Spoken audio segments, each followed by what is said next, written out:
ABC alphabet. Romans chapter 9. I speak the truth in Christ. I'm not lying. My conscience confirms it. In the Holy Spirit, I have a great sorrow and unceasing anguish in my heart. For I could wish that I myself were cursed and cut off from Christ for the sake of my brothers, those of my race, the people of Israel. Theirs is the adoption as sons. There's the divine glory, the covenant, the receiving of the law, the temple worship, and the promises. Those are the patriarchs, and from them is traced the human ancestry of Christ, who is God over all, forever praised. Amen.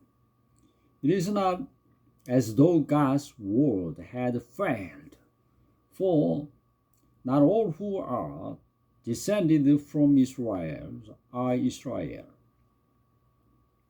nor because they are his descendants are they all Abraham's children. On the contrary, it's through Isaac that your offspring will be reckoned. In other words, it is not the natural children who are God's children, but it is the children of the promise who are regarded as Abraham's offspring. For this was how the promise was stated.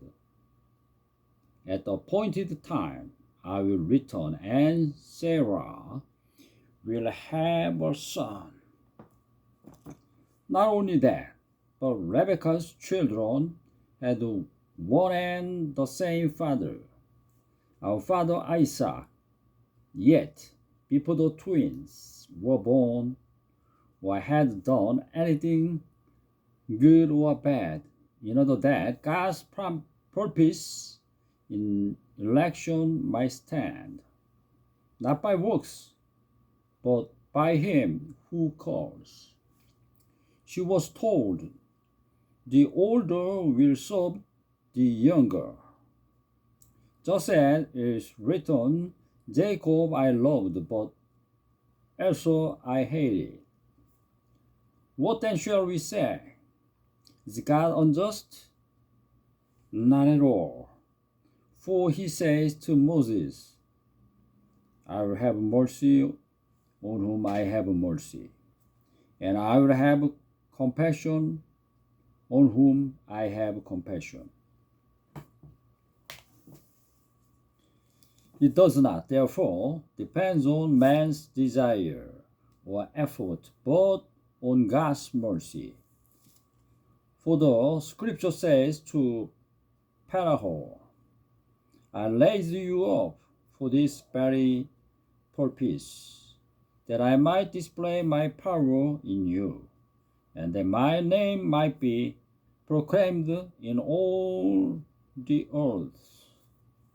Therefore, God has mercy on whom he wants to have mercy, and he hardens whom he wants to harden.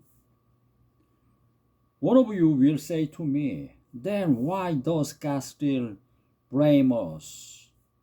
For who resists his will? But who are you, O man, to talk back to God? Shall what is formed say to him who formed it, why did you make me like this? Does not the potter have the right to make out of the same lump of clay some pottery for noble purposes and some for common use. What if God, choosing to show his wrath and make his power known, bore with great patience the object of his wrath, prepared for destruction? What if he did this to make the riches of his glory known to the objects of his mercy, whom he prepared in advance for glory? Even us, whom he also called not only from the Jews, but also from the Gentiles. As he says in Hosea, I will call him my people who are not my people, and I will call her my loved one who is not my loved one. And it will happen that in the very place where it was said to them, you are not my people, they will be called sons of the living God. Isaiah cries out concerning Israel, though the numbers of the Israelites be like the sand by the sea, only the remnant will be saved. For the Lord will carry out his sentence on earth with speed and finality. It is just as Isaiah said previously, unless the Lord Almighty had left us descendants, we would have become like Sodom. We would have been like a Gomorrah. What then shall it say?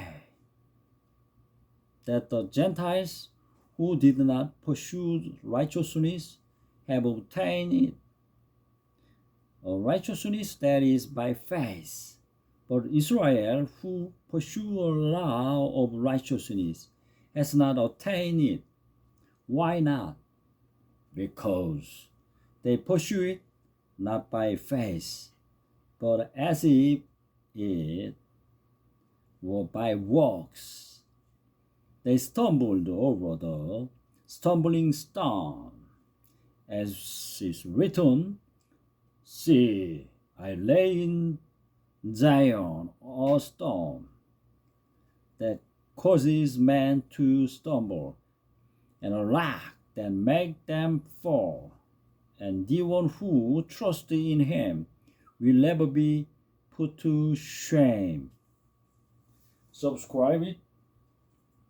Appreciate it.